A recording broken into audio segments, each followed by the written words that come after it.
Welcome to our channel. आज का कहानी शुरू करने से पहले जल्दी से बेल आइकन को दबाकर हमारे चैनल को सब्सक्राइब कर दीजिए और नए नए कहानी देखने का मजा लीजिए। दोपहर के समय जब राजू अपना काम कर रहा था, तभी उसे कुत्तों की भौंकने की आवाज सुनाई दिया। वो जाकर देखा तो सुमित्रा वहाँ पर बेहोश होकर नीचे पड़ी हुई थी और उसके पास कुत्ते भौंक रहे थे। ये देखकर राजू तुरंत उसके पास गया।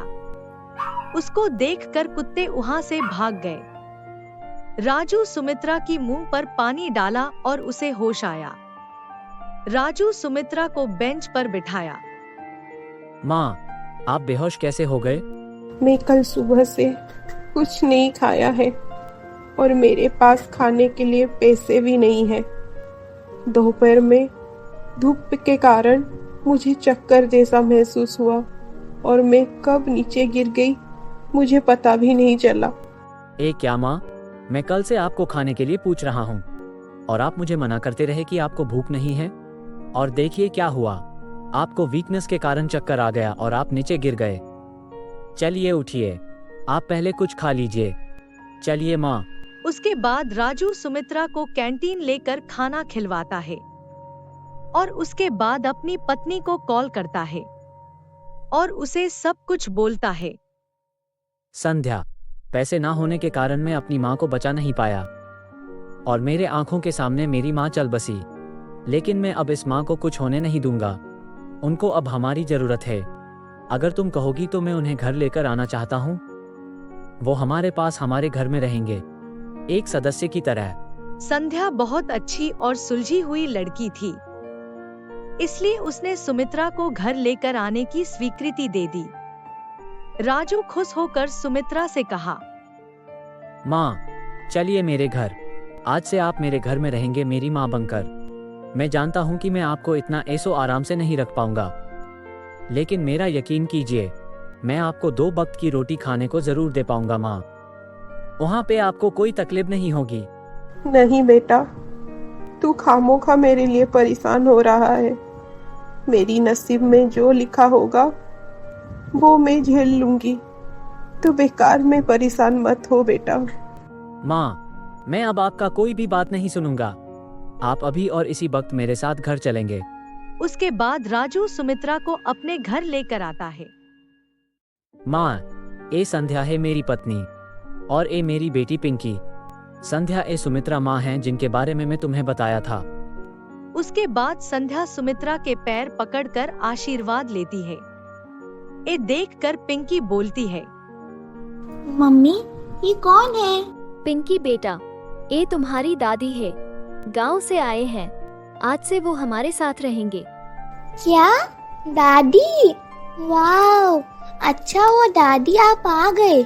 अब मैं आपके साथ रोज खेलूंगी और आपसे रोज कहानियाँ सुनूंगी। बहुत मजा आएगा। आप सुनाएंगे ना मुझे कहानी दादी? ये सुनकर सुमित्रा के मन भर जाता है। वो खुशी से कहती है, हाँ बेटा, मैं रोज आपके साथ खेलूंगी और आपको नई नई कहानी भी सुनाऊंगी। ये दादी दादी।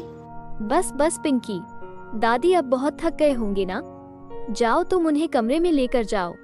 वो थोड़ा सा आराम करेंगे, फिर कल तुम उनसे कहानी सुन लेना। अच्छा ठीक है, चलिए दादी, आप पहले थोड़ा सा आराम कर लो। सुमित्रा पिंकी के साथ बहुत अच्छी तरह से घुल मिल जाती है। वो उसे कहानी सुनाती है और फिर वो दोनों सो जाते हैं। अगले दिन पिंकी तैयार होकर स्कूल चली जाती है। उसके बाद सुमित्रा राजू को बोलती है, राजू बेटा, मैं तुम्हारा कैसे शुक्रिया अदा करूं, समझ में नहीं आता। जहां अपने साथ छोड़ देते हैं, वहां तुम मेरे अपने ना होकर भी मुझे अपनाया। मैं तेरा ये एहसान कभी चुका नहीं पाऊंगा। एक बात कहूँ बेटा, तू मेरे लिए स्टेशन में कोई काम देख ले। मैं कुछ काम करना चाहती हूँ और तुझ पर बोझ बनकर रहना नहीं चाहती बेटा। माँ, आप ये क्या बोल रही हैं? भला माँ अपने बेटे के ऊपर बोझ कैसे रह सकता है? क्या ये बात आप आपके बेटे पुष्कर से कहते, जो आप मुझे अभी कहा? माँ, आप मुझे अपना बेटा माने या ना माने, लेकिन मैं आपको मेरे माँ मान चुका हूँ। आप मेरे माँ हो, आप मुझ पर बोझ कैसे बन सकती हो? आपको कोई काम करने की जरूरत नहीं है, आप बस अपना ख्याल रखो और खुश रहो। राजू सही बोल रहे हैं माँ जी। आप इस घर को अपना घर समझिए और हमें अपना परिवार, और परिवार में एक बड़ी बुजुर्ग रहना बहुत जरूरी है। उनका आशीर्वाद बच्चों के ऊपर हमेशा रहना चाहिए। हम लोग तो आपको अपना मान चुके हैं, अभी आप भी हमें अपना मान लीजिए। राजू और संध्या की बातें सुनकर सुमित्रा की आंख भर जाती है। मुझे माफ कर दो बच्चों, मैंने तुम दोनों का दिल दुखाया है। आज से तुम दोनों मेरे बेटे और बहू हो। मैं इस घर से अब कहीं नहीं जाऊंगी। शायद पिछले जन्म में मैंने कुछ पुण्य किए होंगे, जिसके कारण तुम दोनों मुझे मिले। मैं अब बहुत खुश हूँ। मुझे अब जिंदगी से कोई शिकायत नहीं है। तुम दोनों हमेशा खुश रहो बेटे, तुम दोनों हमेशा खुश रहो। ऐसे ही कुछ दिन बीत गया। सुमित्रा राजू के घर में एक सदस्य की तरह रहने लगी। एक दिन संध्या बहू, मुझे घर में बैठ बैठ कर बोर लग रही है बेटा। तू और राजू मुझे कुछ काम करने नहीं देते, इसलिए मैंने सोचा है कि क्यों ना मैं अब बाजार से सब्जी लेकर आऊं। इस बहाने मेरी कसरत भी हो जाएगी। ठीक है माँ जी, आप जाइए। सुमित्रा सब्जी लाने बाजार चली गई। जब वो सब्जी लेकर लौट रही थी, तब उसकी नजर एक आदमी के ऊपर पड़ी जो वहां पर लॉटरी बेच रहा था। एक लॉटरी की कीमत 50 रुपया था और लॉटरी जीतने वाले विजेता को 10 करोड़ रुपए का इनाम दिया जाएगा। ये सुनकर सुमित्रा को पता नहीं क्या हुआ। वो उस आदमी के पास जाकर 3 लॉटरी टिकट्स खरीद लिया और घर आकर संध्या को सब कुछ कहा और उसे लॉटरी टिकट संभाल के रखने को बोली। माँ जी, आप बोल रहे हैं, इसलिए मैं ये टिकट संभाल कर रख रही हूँ। लेकिन हम लॉटरी की इनाम जीतेंगे उसका मुझे विश्वास नहीं है, क्योंकि आज तक मैंने किसी को लॉटरी जीतता हुआ नहीं देखा है और ना ही सुना है। ये सब झूठ होता है। संध्या बेटा, अगर हमारी किस्मत में लॉटरी जीतना लिखा होगा तो हम जरूर जीतेंगे। अगर किस्मत में नहीं लिखा होगा तो नहीं जीतेंगे। लेकिन एक बार कोशिश करने में क्या जाता है। अगले सोमवार को लॉटरी विजेता का नाम न्यूज़पेपर में आएगा। तब तक तू ये टिकट्स संभाल के रख बेटा।